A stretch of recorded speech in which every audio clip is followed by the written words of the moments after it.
It's the end of the week, and so it's time to take out the trash.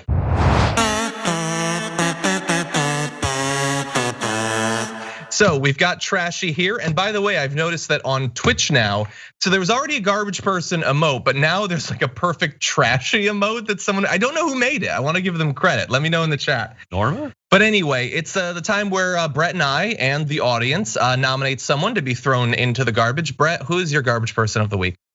All right, so my garbage person, I don't have a photo, but I do have a sword.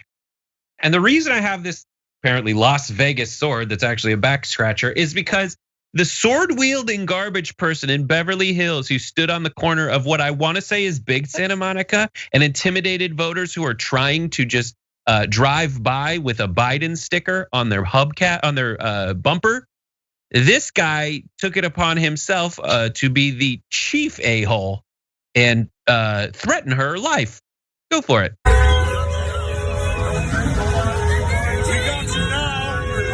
Your mother voted for Trump. Your mother loves Trump. I asked her. We got your plates.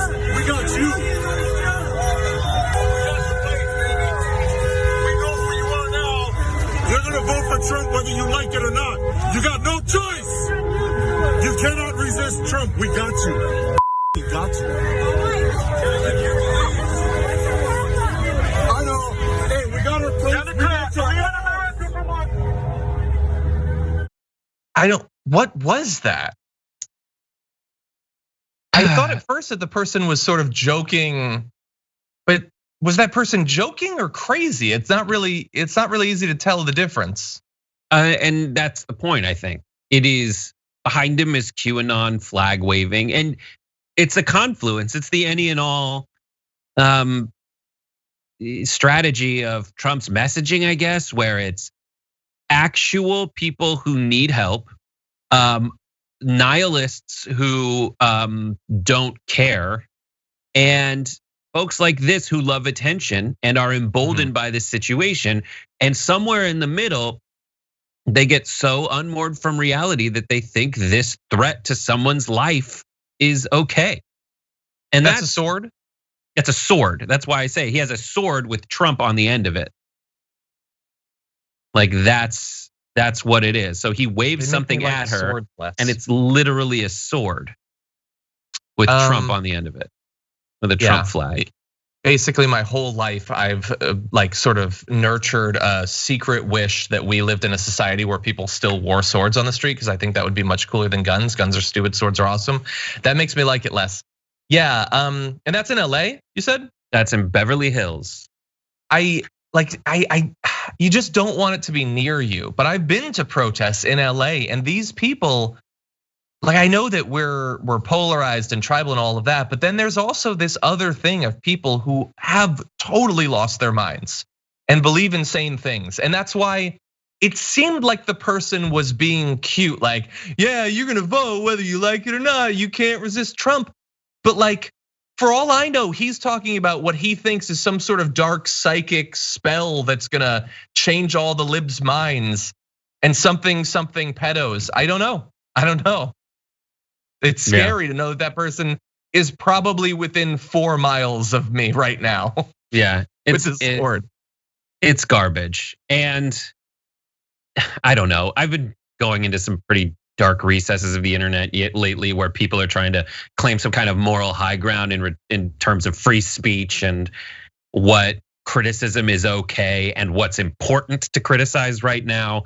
And I think they would perceive me as like essentially attacking this guy and trying to cancel him. This is not cancel culture. This is my better speech against his worst speech. But I mean, I think the only thing to do is to call this out and to say that, like, if you follow QAnon conspiracy theories, I guess it's fine if you do it for fun. It's a hobby, and I know people who tweet about it and they don't take it seriously. They just think it's a joke and they think it's hilarious to be like a contrarian. And fine, that's not like the most terrible thing to do, but it's close. It's next to it. And I would just say, please take a little responsibility and keep it in perspective of all the other stuff that we talked about on the show today, which is the fundamental disassembling of what of the democratic process. So as much as Trump makes jokes and says all these terrible things and you try to laugh it off because you think it's funny and entertaining, the truth is, like, at the same time, he is actively working against what makes the America democracy and our legal systems, our court systems, all that. It sucks. Yeah, and I agree. I have a relative who used to watch Alex Jones 98% just for fun, because he's crazy and wacky or whatever. But those people are at a rally and they have a sword, and there's a good chance that there's at least one person in that crowd who wants to do something, and there's millions total of people that believe that QAnon is like the most important thing that's ever happened in human history, and it's scary. It's scary, and it makes swords less cool, and I won't abide that. For more political news breakdowns, interviews, stories of activism, and me trying my hardest to care about the occasional big celebrity news story, subscribe to our YouTube channel at youtube.com/thedamagereport. And you can ring the bell wherever it is so you don't miss anything.